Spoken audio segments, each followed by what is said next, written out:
क्या कभी आपने सोचा है कि जो मंत्र हम बोलते हैं, क्या उनका उच्चारण सही होना वाकई इतना जरूरी है?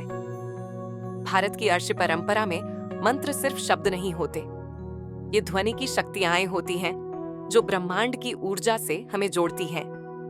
लेकिन यहाँ एक सवाल उठता है, अगर हम अर्थ नहीं जानते तो क्या फर्क पड़ता है कि कैसे उच्चारण करें? तो चलिए इसे एक उदाहरण से समझते हैं।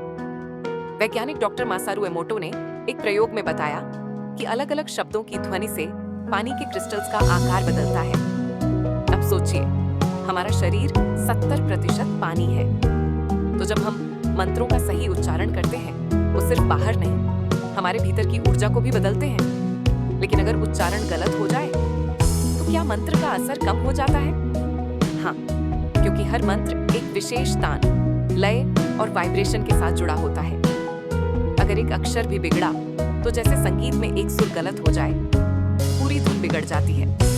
इसीलिए हमारे शास्त्र कहते हैं, स्वर, मात्रा, छंद, बल, समय और उच्चारण, ये सब मंत्र में महत्वपूर्ण है।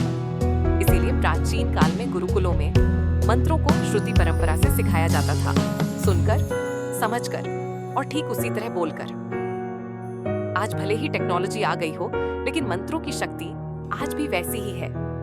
जरूरत है कि हम उन्हें सिर्फ रटे नहीं, बल्कि सही ढंग से बोलें, समझें और महसूस करें।